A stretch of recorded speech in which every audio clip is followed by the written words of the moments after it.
Good morning, everyone. I'm going to slowly get back on the horse, give you guys some content. I got this friend, Garrick, the numbers guy. Bible software, gematria codes, mind-blowing stuff. It's been pestering me to share some new stuff. So we will get into it right now. Hello, mister. How's it going? Good. It's fantastic. So just give us a little summary. Basically, give us a summary of where we left off and where you want to pick up from. Um, if I remember correctly, the last time we left off was I had done a presentation showing you this code that started with Michael Drosnin, and I advanced that, went digging a little more, and it was I called it the firstborn father code, where it talked about the firstborn father came here. He came here in a vehicle. He brought DNA in a vehicle. And we've seen those, what are they, hieroglyphs, petroglyphs of the dude in the one-man pod. Yes. We've seen this. Yeah. That's how they say that humanity came here. Yeah. Is through the word for it, guys, is called panspermia. And it's exactly what it basically is. It's just sending jizz from far away to our planet. Anyway, sorry. I apologize. I need help. I'm sorry, Garrett. Forgive me. But that's basically what it is. That's the idea, is that they put life in here. They shot it on a pod like Superman. It landed here, and then it started building itself. I mean, honestly, still more believable than Darwin. But yeah, so, okay. So what are we doing today? I want to get excited. What are we doing today? Okay. So what I'm going to show you today is there's two separate things. One, I sent you in a text message. This was a dialogue that I don't know why. For whatever reason, this dialogue was literally running through my head as I was waking up. It sounds like it literally sounds like it's coming from you in a different voice, right? Right. Like yeah. It was like I was studying a script, or, something that I was trying to memorize, because it was repeating over and over and over in my head. Do you want to share that with everyone? Yeah. So it's kind of interesting. This is what it was. And I'll just read it really quickly. It says, the word Jesus was never meant to be the name of a single person. As you will see, the word Jesus applies to each and every single one of us. Jesus is the spark, the fire that burns within all of us. Jesus is our spirit. Jesus is the spirit that courses through every single thing in existence. Jesus is the glue that connects all things. Jesus is a source of energy. Jesus is the very essence of creation. If we were to look at this from a more modern perspective, we might look at the word Jesus as we would the Force from Star Wars. Jesus is the invisible source of energy that binds the galaxy together. But to understand this, to fully understand this, we must do three things. One, we must stop viewing Jesus as the name of one single man. Two, we must stop associating that man with one single religion. And three, we must understand that the word Jesus has been corrupted by those who wish to steal the very life force from our souls and keep us under control. Now, the question is, did a man named Jesus ever exist? The answer is a resounding yes. However, he was born with the name Yeshua, or the modern Joshua. What he taught, what he was bringing to the world, that was called Jesus. Just as Obi-Wan Kenobi and Yoda taught the Force, Yeshua was teaching Jesus. Because his teachings were so profound, the source of his teachings was applied to him as though it were his name. This, in turn, transformed him into an idol of worship, and then was further corrupted when that idol was turned into a religion. Now, again, that was just repeating over and over and over in my head, to the point that I could sit down and write it out, just as you're seeing right here. I have to applaud you on being the first middle-aged man to ever quote Star Wars to me. It never happens. Star Wars, sure. That makes sense. We know that Jesus is attributed Christ. They call him Christ Jesus in the Bible, or the blood of Christ Jesus, Jesus Christ. Christ is a title. Christ is a Greek word. And the New Testament was written by Hellenistic Jews in Greek. Before 325 AD, when Constantine united everything. And again, there's some thought to the fact that it might have been his baptism on his deathbed, or that he did it while he was still alive. That's kind of still rumor and innuendo that no one really knows. But what we can agree is that they agreed everything should be under Christianity. And right. They went after the pagans. However, prior to the Council of Nicaea, the Jews, the Christians, were called Heliognostics. And again, Greek people, guys, Hellenistic Jews. Helios means sun, Gnosis means knowers. They were sun worshippers. In fact, Julian the Apostate, who was Constantine's nephew, his straight-up nephew, 30 years after his death, tried to bring everyone back to sun worship. And he got an arrow in his back for it. But his books still survive. Now, they'll tell you, when you go to Google to look up the heliocentric model, they'll tell you that it happened in 1560? It was Copernicus. It might have been 1540. It was around that time, right? Well, I just mentioned Julian the Apostate. His writings still exist. You can buy his book. And if you buy his books, in one of his books, you'll find the following sentence that was written 13 or 1200 years before Copernicus discovered heliocentrism. Julian the Apostate said the following. He said, "The sun is the fiery chariot that all the planets dance around." So history is a lie. And that's what we try and uncover here. That's what we try and do. Again, Jesus Christ, it wasn't his name. Her name wasn't Mary Christ. It wasn't Joseph Christ. Christ is a title. Christ is a Greek word. Remember, Hellenistic Jews wrote the New Testament. Christ means anointed one or oil. It's a title. Yep. It's a title. And just like the sun can walk on water, the Son, Christ, can also walk on oil, or oil can also walk on water. So, just wanted to share a couple of things with you guys. And where do we begin, I guess? Well, from this point, so after that was running through my head, it was a day or two later that, again, one of those random thoughts popped into my head.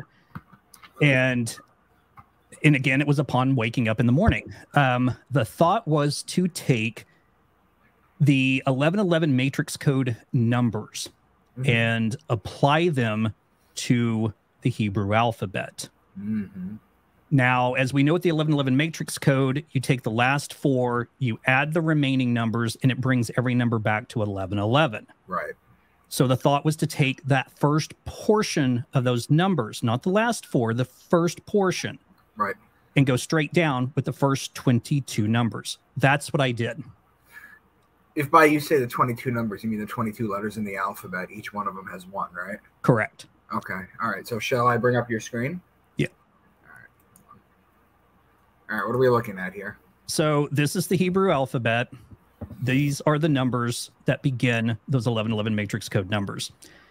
Now, these down here in red, these 5, these are the final form letters. These letters are the same as the letters up above, but when they appear at the end of a word, they change shape, and it can also change the meaning of the word. So, for example, mem right here has the value of 481. It appears like this if it's in the center of a word. Right. Or the beginning of a word. Right. If it appears at the end of a word, it's closed. It looks like this. Correct. Okay. So that is the formula. Now, what are the chances with this formula that Yeshua the Messiah, or Joshua the Messiah. So this, hey guys, when you want to know why Yeshua to Joshua, there was no letter Y in Hebrew. So basically, there was no letter J in Hebrew. I'm sorry. The letter J didn't even come in until 1524. And then 10 years later, the Jesuits used it, named themselves, and then started writing the King James Bible.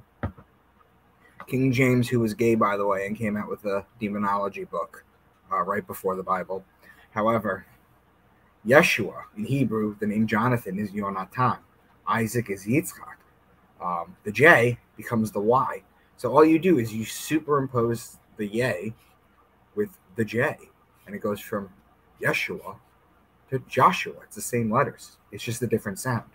Yep. His name is actually Joshua. In fact, if you were to read back, they actually give him the name Emmanuel.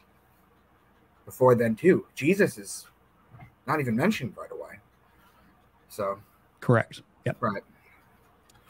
But when you look at the value of these names, and this is using what I'm calling, I didn't know what else to call it, so I'm simply calling it matrix gematria. When you look at the value of each word, it says Yeshua HaMashiach. Correct. So we have Yeshua the Messiah and Jesus Christ. The value of each word is different, but the sum is exactly the same. 40, right. 70.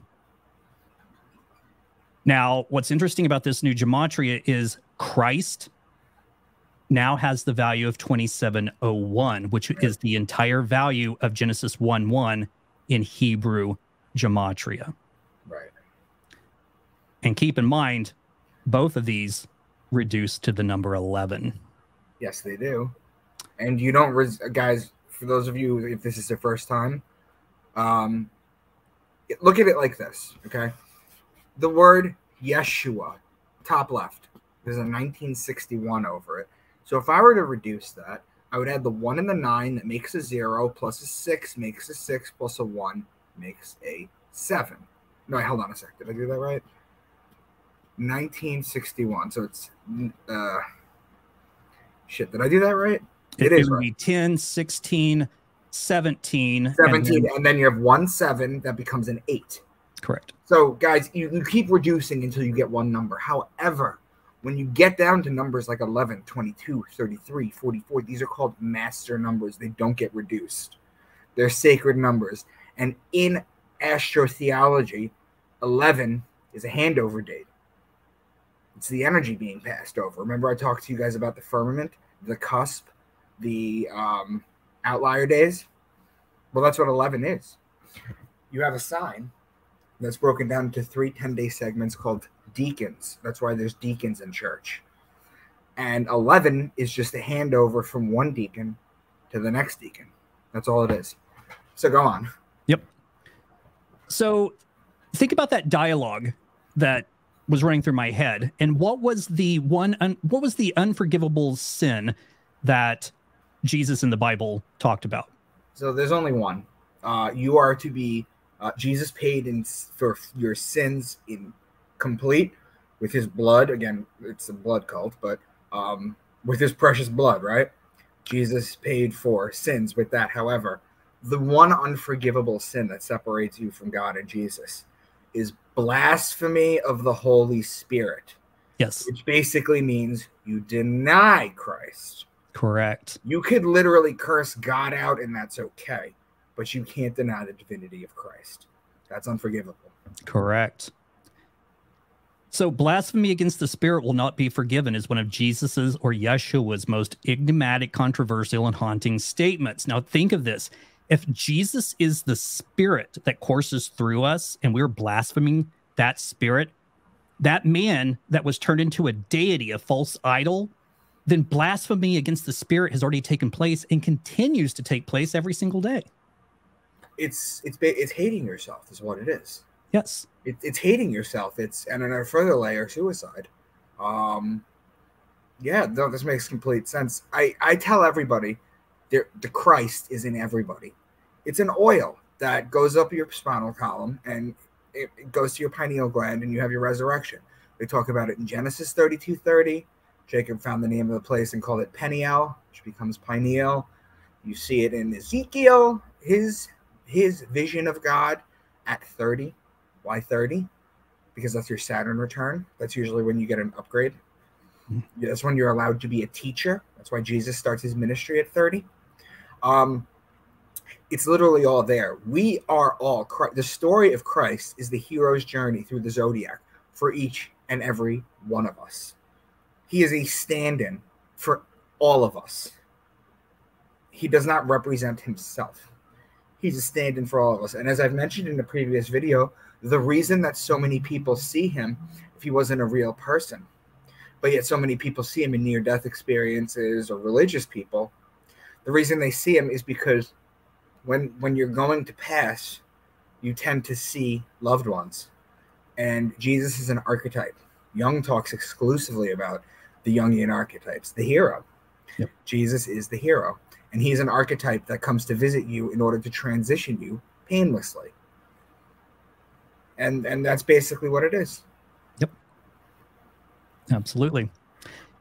Now, you're going to shit your pants when you start seeing these number connections and how all of this, I mean, it just comes back full circle. So just to kind of start, Jesus and Christ.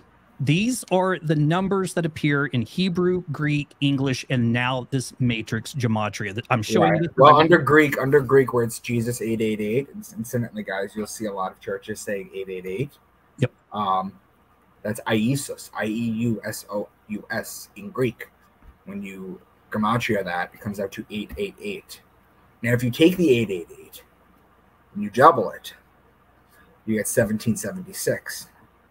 What happens in 1776? You have the birth of a new country, a new nation, and you also have the Illuminati being born. And that's a whole other story. But anyway, go on. Yep. So as we know with Hebrew gematria, that Jesus has the value of 37, Christ has the value of 73. Now, this number 37 has way, way, way, way more significance than I ever imagined. It runs throughout this entire thing. But when you take 37 times 73, we get 2701, which, as we know, is the value of Genesis 1:1. But now in matrix gematria, it's the value of the word Christ. So these numbers, 2701, 2368, 925, and 4070, these are important numbers to remember, as well as 37, 888, and 1369.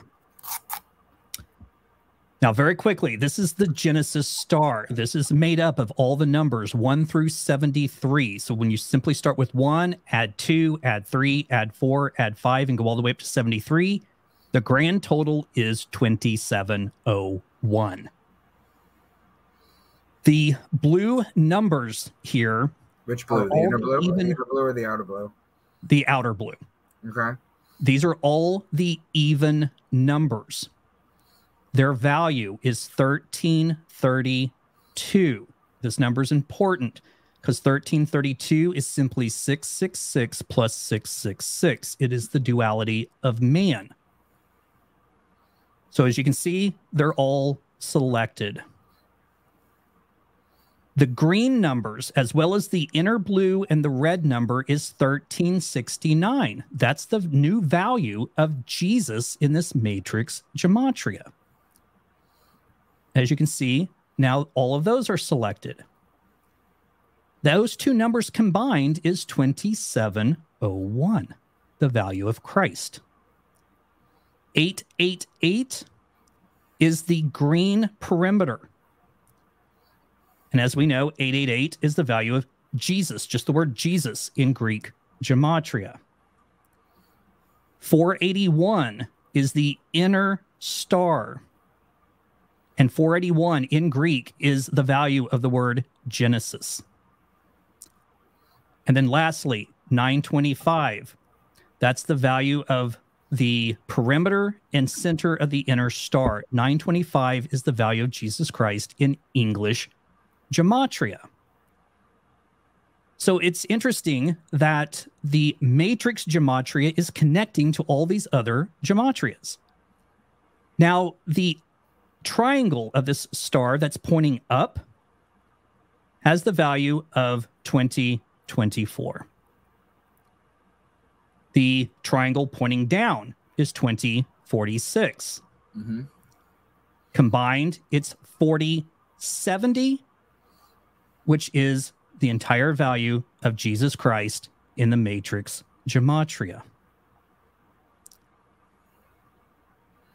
Now, when we look at Genesis 1:1, as I talked about, we already know this. We've talked about this 1,000 times. It has the value of 2701. 2701 plus its mirror opposite of 1072 is 3773. But look what happens in the matrix gematria. The value is 11,026. When we take 11,026 and add its mirror opposite of 62,011, we get 73037. The 37 and the 73 have simply turned inwards, and now we have a 0 in the center of it. As we also know, Hebrew is read from right to left. This is a better depiction of the name Jesus Christ than this one is, because Jesus being 37 should come before 73 being Christ. Now, just some interesting gematria that's going on here. This is with matrix gematria. So we look at Elohim, and then we have that bridge word in the center here. That's right there in the middle. It's bara Elohim et. Isis under it in Greek. Isus Christos. Yeah, that's what you're looking at, right? Bara Elohim et. We mentioned this in the last time. That Elohim is plural. El is God. And Ohim is like putting an apostrophe S on something. So it's the gods. Correct. Right. Okay. And then Aleph and Tav is simply the first and last letter of the Hebrew alphabet. It's the beginning and the end. Mm-hmm. The Alpha and the Omega. Now, the word preceding it also has the value of 851, and this is created. But if we simply look at Elohim and the bridge word, so 1517 plus 851 is 2368, and that's the value of Jesus Christ in Greek standard gematria. So again, it keeps connecting over and over and over. And Jesus even said, I am the Alpha and Omega, the beginning and the end. I did a video. I don't know if you saw it. I'll send it to you, though. But you've seen the Satyr Square? Yeah. Satyr, Repa, Tenet, Ropas, Opera, right? Yep. I explained that what happens is if you use the letters, it spells the word paternoster in a cross. Yep. Paternoster, paternoster. And that's the Lord's Prayer, but it leaves out two letters, the A and the O. That's the Alpha and the Omega. Yep. Yeah, we've actually talked about that. Yeah. But look at this. This is very interesting. So 2368 being the value of Jesus Christ in Greek gematria, the number that started all of this for me was 333. Right. 2368 plus 333 is 2701. Wow. The value of Genesis and also the value of Christ. So, do me a favor. Can you go back to the gematria values for every letter of the alphabet? Yep. Okay, guys. I want you to look at this list real quick. Okay. Now, if you go, this is from the top. So, Aleph, Bet, Gimel, Daled, Hey, Vav. Okay. Vav has a value of 222. Right? What happens when you put 3 Vavs in a row, or the monster logo on the energy drink? It comes out to 666. Exactly. So they put this stuff in there that you got to know where stuff comes from, guys, because it cannot affect you if you're aware of it. Yeah. So, okay, we can go back. Sorry, I just wanted to share that. It did work out. Yeah. No, that was great. That was great. Okay. So we're just going to look at the first letter values of each word. So the sum of the first letters is 814. The sum of the last letters of each word is 4107 for a combined total of 4921. Now, something that keeps showing up over and over and over again is what I'm calling the comma code. So when we would write this number down, we would put a comma after the 4. So it'd go 4, 921, separating those numbers. When you add those numbers, 4 plus 921 is 925, and we're back to Jesus Christ in English Standard Gematria. Right. And notice how all the sum of the first letters is the same value as Tav, 8. Why do you think silver? Is it silver or stainless steel that is 925? Oh man, that's a good question. I want to say it's sterling silver. It's silver, right? The betrayal. The betrayal of 30 pieces of silver. I'm pretty sure it's silver. All right. Well, Yeah. the gematria 925 is Jesus Christ. Yeah. Right. Yep. And we embed this silver with the 925. Yeah. It's guys, you have to understand that everything is spiritual. Everything is spiritual. Everything. And simply, and this is a very hard thing to do because it's been ingrained, it's been indoctrinated into our very essence that this is a man.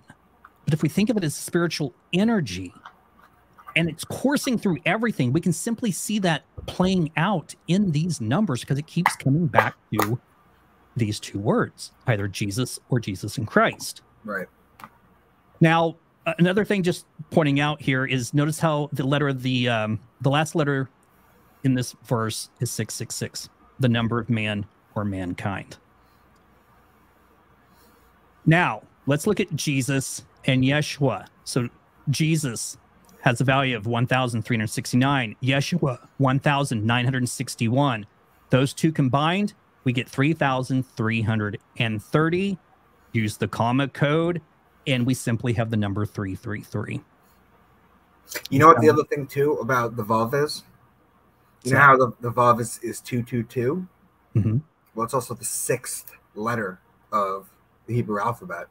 So it would be 666 in more than one way. Yes. Yep. Now, even if we break these numbers down and we use the comma code in just the names themselves, so 369 to 1 is 370, coded 37, and 961 plus 1 is 962. We have 1332, which I said before is the duality of man. It's 666 plus 666. But also the comma code brings us back to 333. You guys want to know why 666 is the sign of man? They tell you in the Bible. They tell you in the Bible that the sign of the beast, the sign of man, is 666. Well, what is 666? Well, the Bible also has an anatomical way of reviewing it, not just an astrotheology. I only teach one. We're carbon-based creatures. Carbon is the sixth element. So it's 6 carbon, or 6 protons, 6 neutrons, 6 electron. That's the building block of all life. Everything is carbon-based here. Absolutely. Absolutely. Now, checking this out. So 370 is the value of the name of the Lord Jesus Christ in Greek gematria. Now, with Christ being 2701 in matrix gematria, Jesus being 1369, as we already talked about, has the value of 4070. But check this out. Yahweh, 962. Just like Yeshua right up here. And when we take 962 plus 2701, we get 3663. The comma code puts us right back to 666 because 663 plus 3 is 666. And as we saw with Genesis 1:1, 2701 plus the mirror opposites, 3773.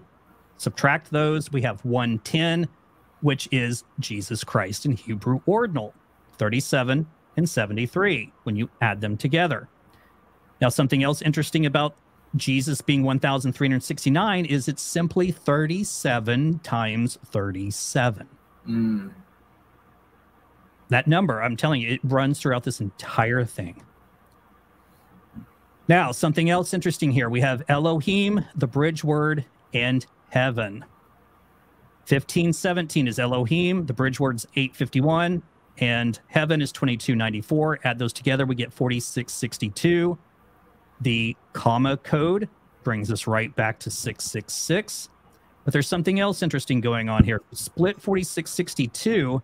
46 is the value of theos in Greek, which is God. And 62 is logos, which is the word in Greek gematria. And again, Joshua being 1961, Jesus being 1369, and the perimeter of that Genesis star, or the duality of man, 1332. All those total together is 4662, the word of God. Now you're going to love this. 666, the number of man. 1369, the value of Jesus. Add those together, we get 2305, which is the value of the word son. Right. Hold on. Let me just see. Right. 666 plus 136, not 2305. Okay. The Hebrew word, guys. It's a shin, mem, shin. It's shemesh. Right? Mm-hmm. In Hebrew, you have a menorah during Hanukkah. The menorah is a candle. And then there's, it depends. Sometimes there's 5. Sometimes there's 8. But usually it's 8, right? Yep. With a head candle. And what you do when you light these candles, because you light them for 8 days, to symbolize the oil, again, the holy oil that lasted 8 days when they only had enough for one night. So, the candle on the front is known as the shamash, because what happens is you light the candle on the front, and then you take that candle and you light all the other candles with it. It represents the sun. It illuminates. It brings light. Everything is spiritual. Or at least if you know what you're looking for and can pick up on it, instead of just doing the freaking chore of ritual without understanding it. The sun is Shemesh. One more story, real quick. You have Samson and Delilah. Well, Samson in Hebrew is Shimshon, which comes from Shemesh. Shimshon means little son, whereas Delilah, the root of Delilah, is Lila. Lila means night in Hebrew. So you have little son, you have night. What is the story of Samson and Delilah? She betrays him. He gets his eyes gouged out. He goes blind. Everything goes dark. Samson and Delilah is the story about the sun being chased into the underworld and the darkness that it leaves. It's all there, guys. It's just there are just endless different ways of telling the same hero's journey of the sun. That's what it is. So my only point was sun is Shemesh, and I'll let you continue. Okay. Actually, I'm just looking at something here because I think I may have screwed something up. No, I didn't. I typed it incorrectly, but the math is correct. So that should be 5032. So the sun being 2305 plus its mirror opposite of 5032 is 7337, just like we saw earlier where the numbers were flipped in. And again, it's Jesus Christ in Hebrew ordinal gematria. And if we simply take the value of the sun and add man to it, we get 2701, the value of Christ, which means, as you said earlier, anointed or the anointed one. Man plus sun equals anointed. I am so sad that you're not going to be with us in Daytona in a couple of weeks. I know, dude. If it wasn't for my job, I would definitely be there. Well, we're going to do it once a year, so I'll have you come next year because your stuff is so important too. What is it in astrotheology that you talk about where the cross is formed in the sky? Yes. You want me to explain it? Yeah. Okay. So let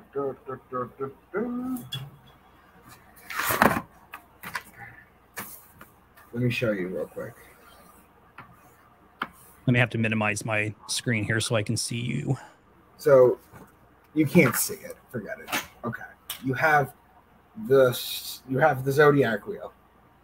And then if you split it from top down and side to side, that's the solstices and the equinox. They cut directly through the yearly pattern. That makes the cross. This is the cross that God's son carries and is killed on. And it comes back to life. Yep. It's just a split of the solstices and the equinox. Yep. That's okay. that just gave me chills, and this may give you chills. So what are the chances with this matrix gematria that Jesus and the cross would have the exact same value? 1369. Wow. Now, one of the things that this has been showing me, and the reason this number 37 runs throughout this entire thing, is it's showing a duality. If we take the numbers 1 through 9 and put them going this direction and bottom going back, 37, 37, 37, it all lines up. It's showing a balance that must be maintained in order to keep harmony in the universe. And if we simply rotate this, we have, I believe this is called the Cross of Lorraine. Now, I want you to check this out. So the Hebrew word for blood is made up of dalet and mem. Right. So the word blood to the left is dam. That was the first plague, dam. And when you're in Passover, you're celebrating it. You're celebrating the sun passing over the equator, but the Jewish Passover, with the lamb's blood all over the doorpost, there's so much blood everywhere, blood ritual, everything. What the Jews do is they go in and they have their Passover plate, and at one point, what you do is you take a fork and you dip it into the glass of wine, and then you list out in Hebrew as you take from the glass with the fork and then put it on your plate, you list the 10 plagues. Dam is the first plague that you would list. The next word is Adam, which means man. That's where it comes from. And then the bottom is Ha-Adam, which is Adam, the person. It's also Atum. It's an atom. This is all also physiological, guys. Yep. But this is what's interesting. I mean, simply adding Aleph to Dalet and Mem gives us man. And hey, in front of this, the actual literal translation. So hey on its own means God. But when you put hey in front of a word, if we were to put hey up here in front of blood, it would simply translate to the blood. So if this is man, and as you said, Aleph, Dalet, Mem, that's where we get the name Adam from. Right. But the literal translation is a person. It's not neither male or female. It's simply a person. Right. And well, they go into it deeper in Kabbalah when they start talking. I don't know if you've ever heard of Adam Kadmon, who was in essence, he would be the beginning of man, the very beginning of man. Not Adam the man, but Adam Kadmon would be like the blueprint, the prototype of the creation that we are. Exactly. That's what I called it, a mold, if you will. There you go. Thank you. That's exactly what it is. Yeah. So in the Bible, when it says, let us create a man in our image, it's not saying, it's literally saying a person. Let us make a person in our image. And what's weird is that the Bible will use these two spellings interchangeably from man and Adam. But what does the Bible tell us that Adam is made from? Mud and clay, I believe. Okay, so the soil, if in other words, just to break it down, make it more simple. Sure. But what if I told you the word itself? So if we take, hey, well, type in here, hey, Aleph, Dalet, and Mem. Okay, it's the person. You're going to have to open that up a little bit more. Or can you zoom in? Yeah, I can enlarge this. Perfect. Okay, so Ha-Adam, the person, right? Okay.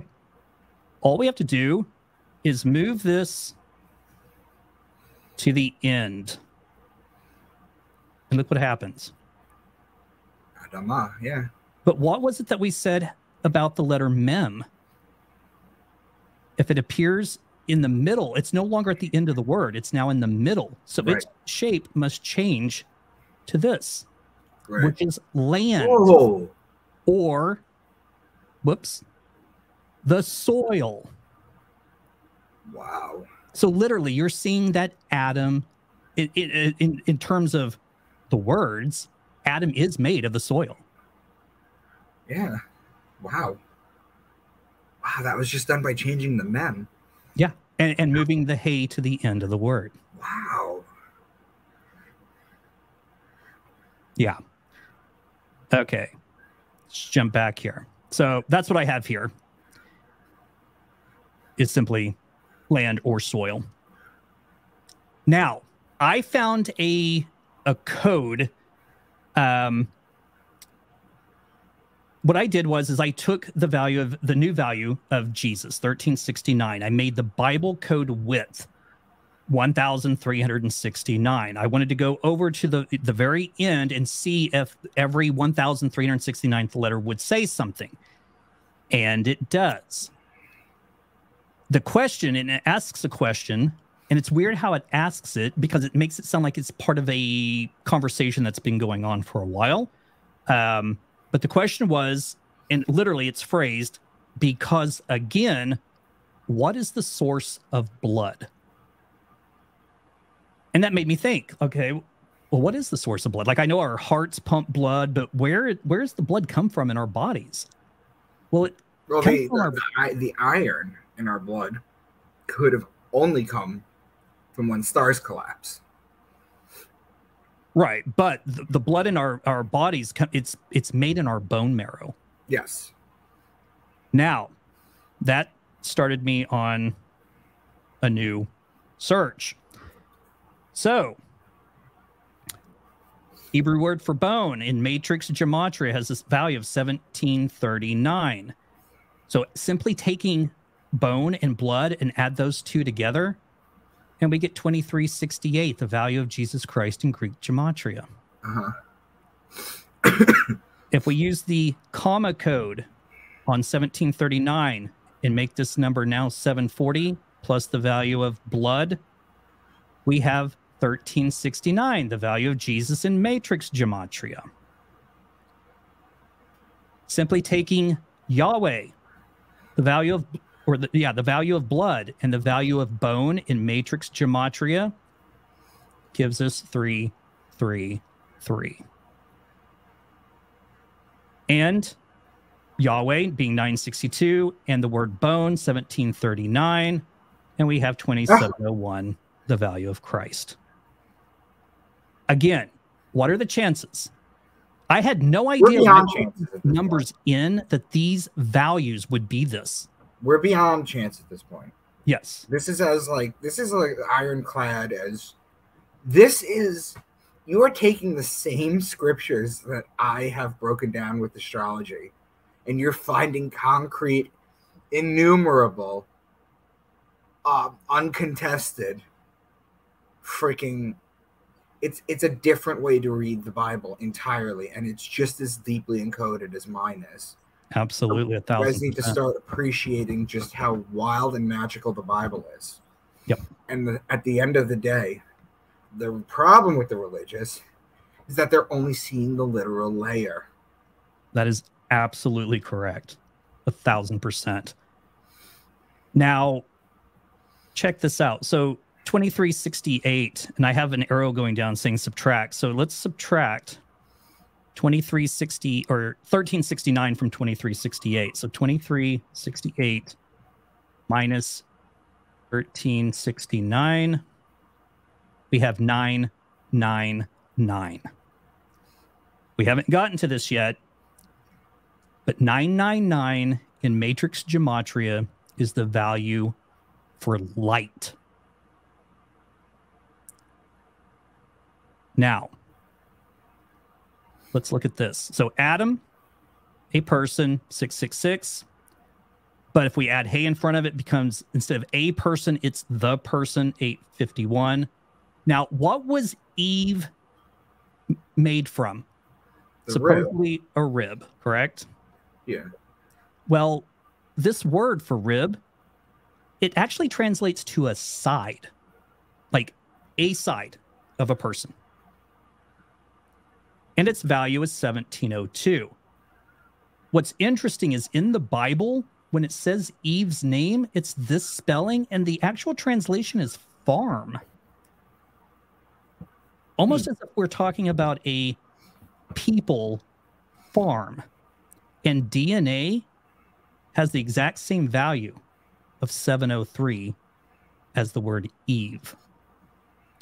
And woman also shares the value of 999, the mirror flip of man, and also the value of light. And you have talked about the light that happens within the body when a child is conceived within the body. It's the moment the sperm gets let into the egg. Yes. The egg chooses which sperm to come into. Correct.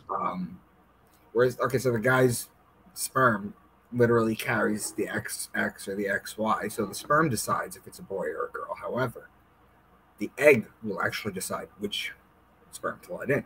When it does do that, at the moment the sperm starts wiggling in, a flash of light goes off in a woman's body. Yep. Okay. Let's look at this breakdown. So 851, the person. So 851 plus 851, because again, we had a person was split into another person from a side. Its value is 1702. That's the value of two people together. 1702. 666 plus 1702 is 2368. The value of Jesus Christ in Greek gematria. 666 and 851 is 1517, the value of Elohim in matrix gematria. 1702, the rib plus 999, the woman, is 2701, the value of Christ. And 703, which is Eve, or our DNA, plus the light, 1702 is the total, and it's the value of that word rib.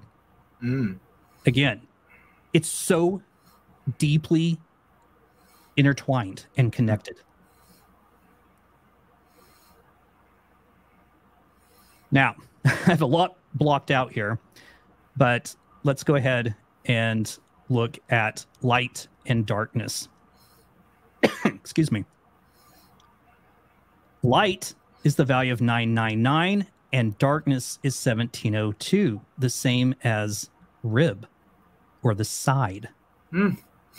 These two things, as you're going to see here, that we're looking at a duality, that these two things must exist at the same time.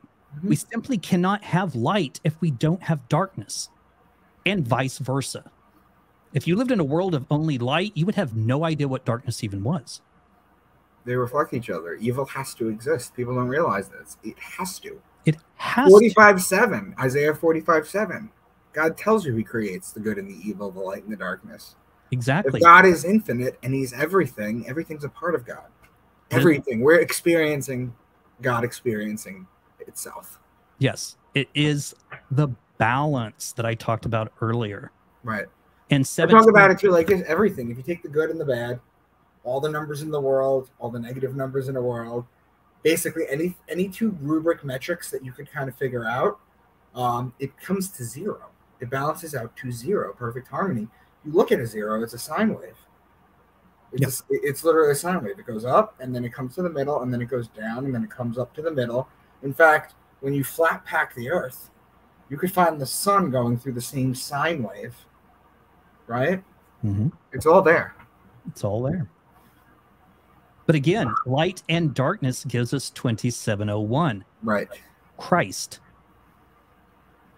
I think, as you're going to see, as this comes up, that the simple understanding of this, that these two forces must exist at the same time, is part of us achieving Christ consciousness. And when you look at Eve being 703 and our DNA being 703, 999 again, plus 703 is 1702. 1 plus, if we use that comma code, 1 and 702 becomes 703. Right. Back to farm. just like I said, a people farm and our DNA. Well, it's the story of the Anunnaki, the human farm. We were created to mine gold. We were seeded on this planet. Yeah. Now, as we know, 37 runs throughout this entire thing. Just as I showed you once before, there's a star cluster in Orion called NGC 2169. It's called the 37 star cluster because it literally looks like, if I can get this thing to move, the number 37. Holy crap, it really does. The sky. Wow. That's fantastic. Yeah.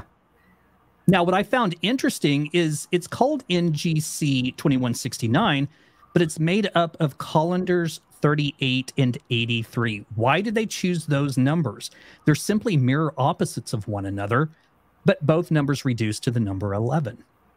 And 2169 in gematria gives us the phrases wisdom and knowledge, awaken awareness. The matrix is mentioned in the Bible 5 times. Now, keep in mind, when you take the entire Bible being 304,805 characters or letters, it can be divided into 5 equal rows. Plus, the value 3883 is the value of the pyramids were built with alien technology. Of course they were. Now, here is some symbols or words, if you will, for duality, things that are dualities in our lives. 1111 is a duality. It's 2 equal sides. Jesus and Lucifer is a duality. It's a representation of good and evil, okay? Day and night, exact same thing. Light and dark, heaven, hell, good, evil. I mean, all of these, happiness, sadness, health, sickness, love, hate. These things must coexist at the exact same time in order to maintain this balance. And we can see that even with the human brain. The yin and yang. I mean, the Pisces, the infinity symbol. I mean, it just keeps going. These are other symbols that represent a duality. Now, Moses parting the Red Sea is another symbol of duality and balance. You have 2 equal sides. And I want to get past this here just quickly. I'm going to jump to this one. Leonardo da Vinci was aware of this duality as well when he painted the Last Supper, because you have 6 people on the left, 6 people on the right. And when you compare these 2 images, the symbolism, you simply have the path in the center of each one. All right. Well, we talk about, go back to pull up the Last Supper. All the way on the left is Aries. All the way on the right is Pisces. This represents the year. They're broken down into 4 sections of 3 signs. That's each season. And if you look at this, Aries, he's wearing green because Aquarius and Pisces are the water, and that's blue. Aries is green. That's the first land sign. That's the first land sign. And that's the beginning of the year. Everything comes out green again. Taurus. And then you have Gemini, number 3, with the hands up like this, telling you he's twins. There's 2 of them. And then you have Cancer. And then you have Leo, number 5, pointing to number 6, Virgo, in the throat. He's showing you, or what he's trying to explain to you, is that she doesn't have an Adam's apple. So he's pointing to her. And you have Jesus, the sun, in the middle. And then you have Virgo. Not Virgo, I'm sorry. Then you have Libra right there, number 2, holding his hands out like the scale. I mean, I almost said DiCaprio. Da Vinci, he knew what he was doing with this. He knew this stuff. Everybody knew this stuff. It's just all starting to come out now because they can't keep it locked anymore. Right. Absolutely. Absolutely. But again, I mean, it is showing, because this character of Jesus does say that he's the path. And we're seeing a path being opened up right here, the parting of the sea. That in 2 equal balanced sides. It's that understanding of this duality that is the pathway to achieving this Christ consciousness. Now, what are Jesus and Lucifer both referred to of in the Bible? Is that actually, that says Lucifer. Is that spelled correctly, Lucifer? Yep. Okay, so because that's a tzaddik, so it's Lucifer is how it comes out in Hebrew, or it should be a lu. It should be like a shin or something. Just pull it up real quick. Type Lucifer in again. It's right here. Son of a bitch, it is a tzaddik. Okay, all right. So it's Lucifer. That's how it goes in Hebrew then. Okay. Yep. But they're both known as the morning star. Right. Revelation 22:16, guys, at the very end of the book of John. No, did I say Revelation? I think it's John 22:16. At the very end of John, at the end of the four Gospels, at the very end, Jesus calls himself the bright morning star. Well, the morning star is Venus. That's Lucifer. They're conflating each other, one and the same. Correct. Right. One and the same. So what are the chances that the value between the two of these, because Lucifer is 3071, Jesus Christ is 4070, that the difference of these two numbers is 999, the light? Well, they're both the light. Jesus is the sun and Lucifer is the morning star. Exactly. They're both the light. It's showing that spread. That's the spread, the number in the middle. Genesis 1:3. Genesis 1:3 says, and God said, let there be light. And there was light. The light bearer is Lucifer. He's the light bringer. At the very beginning of Genesis, God calls on Lucifer to enlighten everyone. Absolutely. He was the light bringer. That was his job. Well, and as my brother and I were talking, he's like, he was talking to a minister. So, and this dude started literally swearing cuss words at my brother when my brother suggested to him that Lucifer was actually is the one that opened our eyes to this hidden knowledge. Right. Now, let's move on here. So, with Jesus being the value of 4070 and Lucifer being the value of 3071, they both reduce to the number 11, and they are simply showing us the duality 1111. Mm.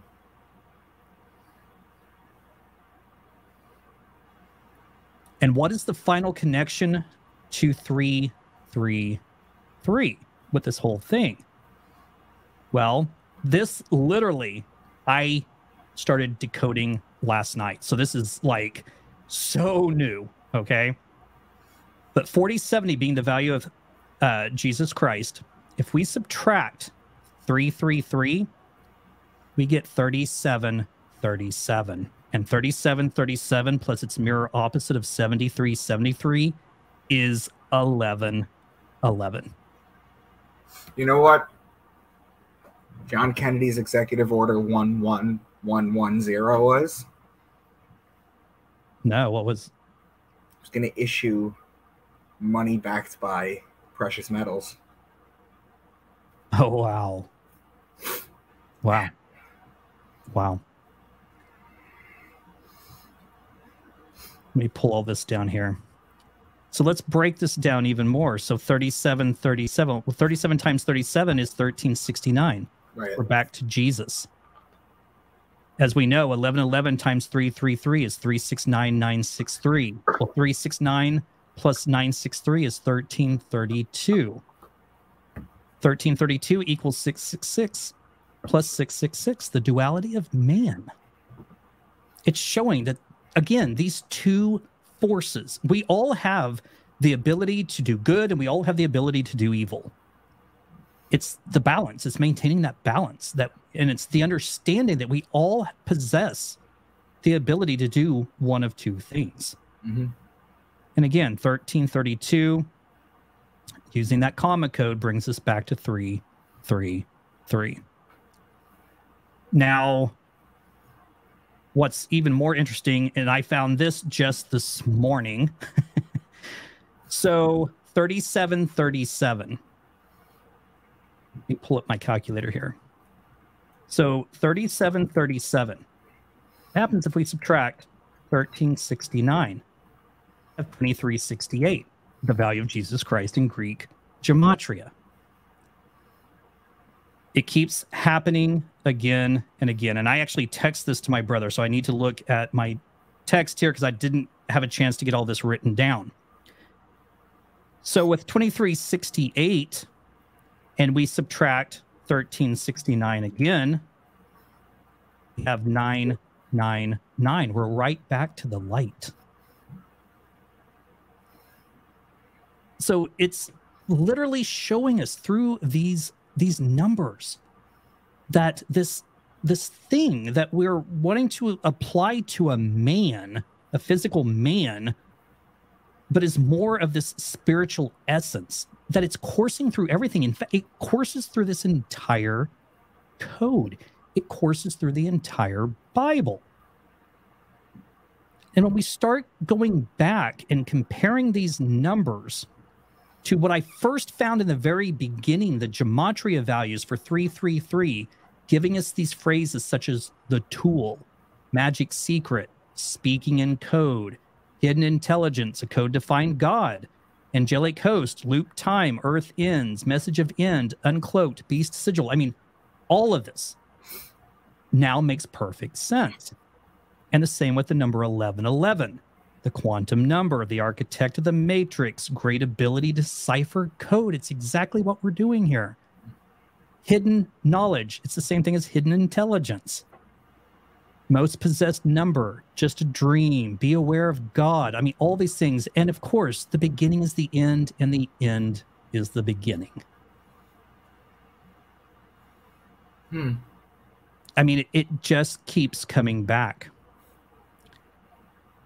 And then I'm starting to kind of accept this idea that, you know, for my birthday, my brother, my husband, my sister-in-law, they took me to see a psychic medium. I've never been to see one in my entire life. You texted me all excited about this. You want to share with everyone? Yeah, sure. Go for it. Oh, so it was so weird. I mean, there was a lot of weird things that happened that day. First of all, when my brother went to, what he was wanting to do actually for my birthday was to hire a ghost hunting private tour. And the three of us go on a ghost hunting adventure. Unfortunately, it didn't pan out. So he was just searching the internet. He came. Where do you, what area do you live in? Tulsa, Oklahoma. Oh, just go to Walmart. You'll be fine. There's a Walmart not too far from us that I actually call the Fear for Your Life Walmart. Yeah. But anyway, so he finds this webpage of this woman, this psychic medium, and he calls her up. Some guy answers the phone, and the guy didn't quite understand what my brother was saying because the guy said, no, we don't need any of that here. And my brother's like, what? And he's like, we have plenty of that psychic stuff here. And my brother goes, no, you don't understand. I'm looking for a psychic medium. And then the guy pauses and he goes, hold on, I'll get her. And this woman gets on the phone. They talk for a while. And she asks the question, how did you find me?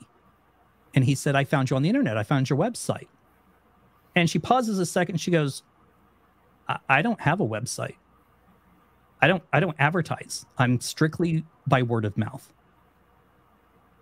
And he's like, I could swear I found your website. And she said, I simply do not have one. She goes, I'm blind. How could I create one? He went back to look for the site. He couldn't find it at all. Even in his search history, it didn't show up.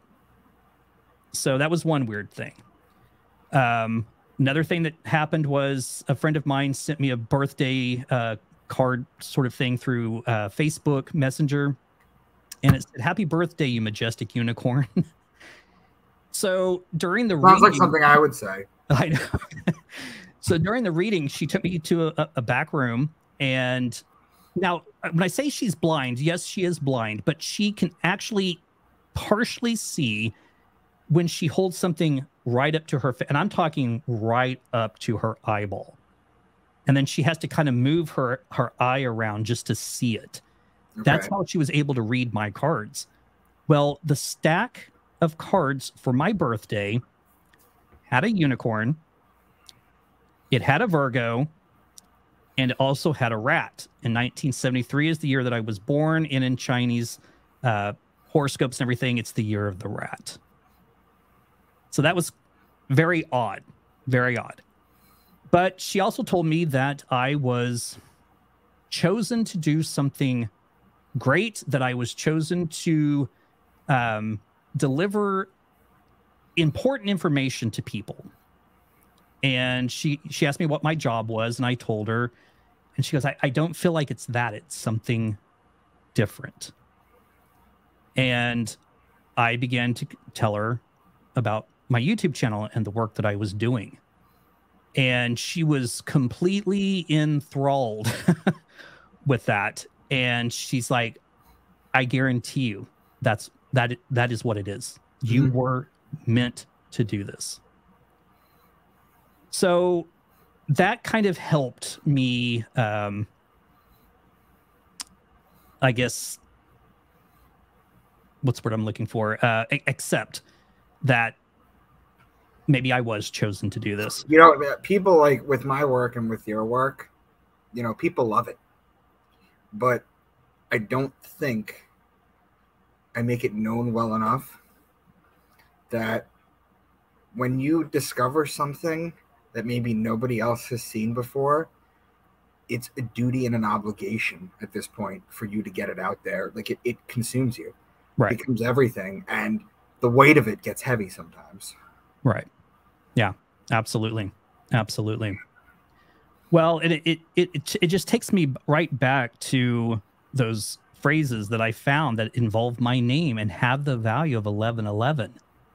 You know, Garrick King is here. He has a purpose. I mean, it was perfectly in line with what she said. Well, I mean, that's nothing crazy, because it's been said that every single person's name that has ever been uttered on earth can be found in the Bible. Right. Through equidistance, whatever it may be. Right. But this is, I mean, this is simply in the gematria value of these phrases. So Garrick King decodes the God matrix. Well, that's exactly what I'm doing here. Mm-hmm. And I mean, in God, Garrick King is the chosen mathematician. I'm not a mathematician. I hated math, but I've suddenly become one. Again, my favorite one, Garrick King, aliens made you. Well, they made us all. Mm-hmm. If we were seated here. And it's incredibly interesting that I'm code repeated 11 times has the value of 1111.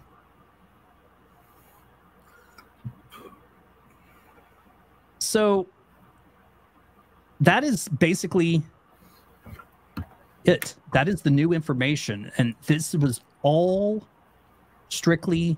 Are you at the point yet where you just trust yourself to be like, all right, the download will come and tell me where to go next? Yes, because I mean, simply that's what's happening. Yeah, I mean, I go days and days and days and just don't discover anything at all, and it just simply comes when it's choosing to do so. Right. And now I'm at a point that when it does happen, these connections, I'm just like, of course it comes out to that. Right. Yeah. Why should I think any different? You're not freaked out anymore. You're just kind of like, okay, now we don't know where this is headed yet still. No. Right. But it's setting a very large plot of land. Damn, man. Well, and my dream for my channel is it's talking about how the Bible is 10 holy sciences. It's an etymology, it's a numerology, it's a gematria book, it's an astrology book, it's a esoteric mythology, spiritual, all that. It's all this stuff, right? It's all these different sciences, each as deep as what me and you teach, right? Right. And I would just love to have someone come on from each science and just break it down the way it should be. Yeah. And just explain to everyone what book we're dealing with here. Because I tell this to people a lot. People don't really like this a lot. But when Jesus talks about the Antichrist, he's not talking about the Vatican. He's talking about literal Christianity. He's talking about taking it literally and missing out on the magic and the wonder and the depth. You know, everybody that reads the Bible suddenly is an English major and they want to write papers on what they found and how they see things. But nobody's out there reading this stuff the way that it originally was supposed to be.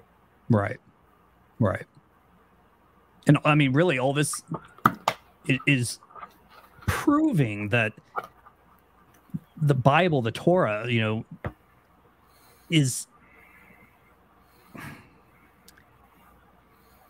a wonder of achievement. I mean, because of how deeply encoded this thing is.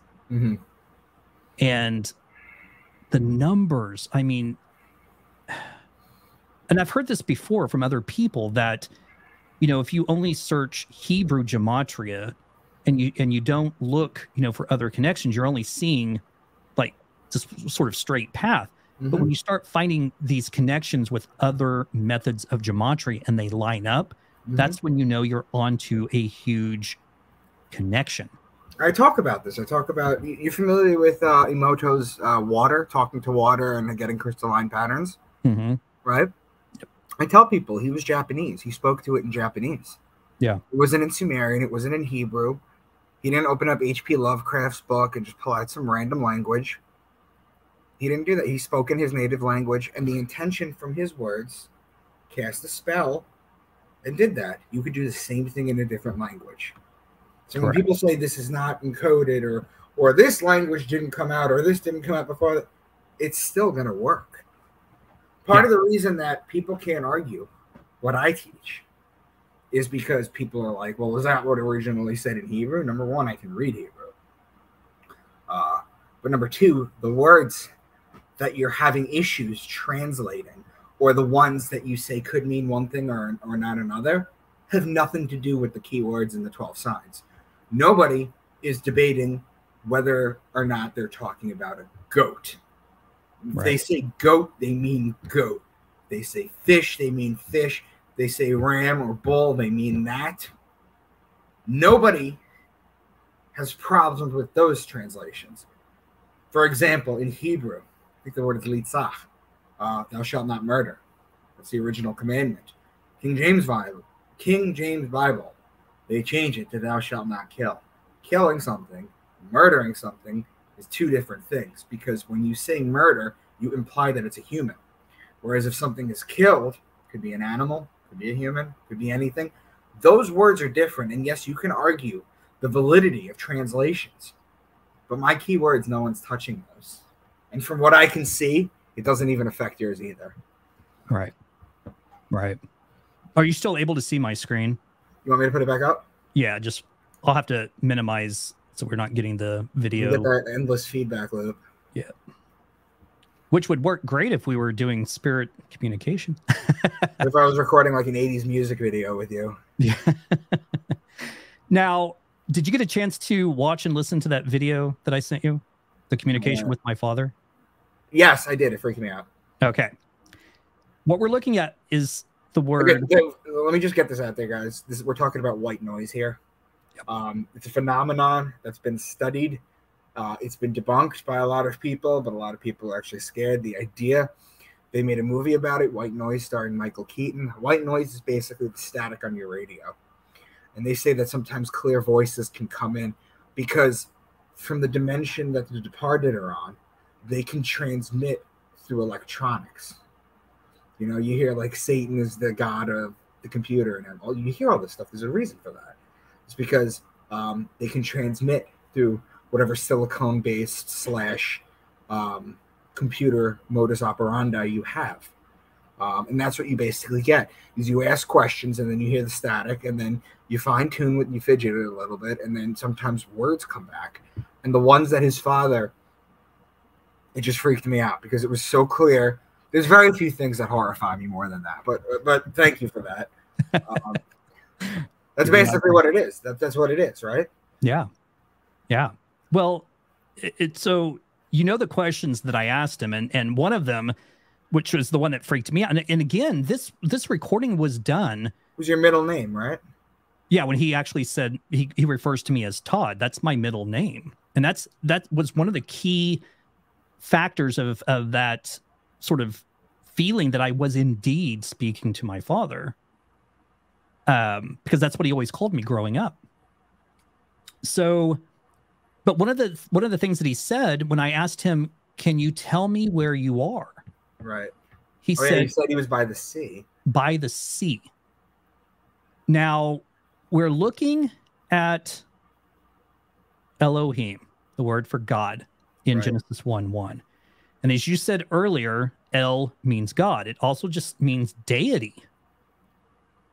So when you break this word down, and we know that hey in front of a word means the, what do you think these last two letters mean?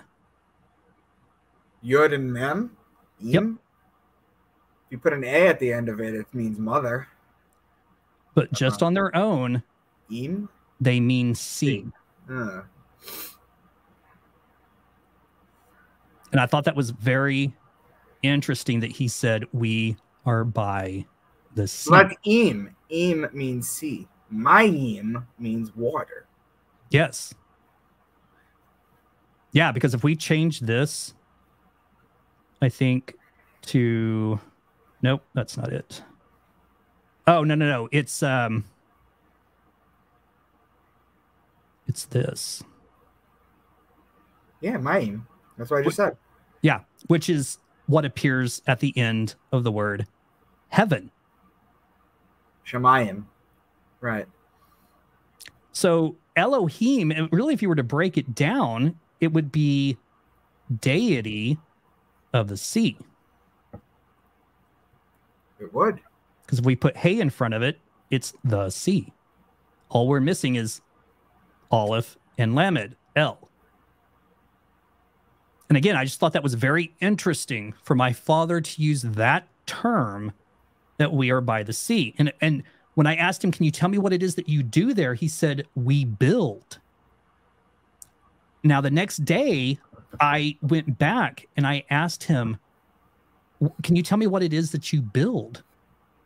And I'll have to send you this video, but his response was spaceship hull. And you'll actually hear me in the recording say, Dad, did you just say spaceship? And he responds as though he's joking with me, and he says, possibly.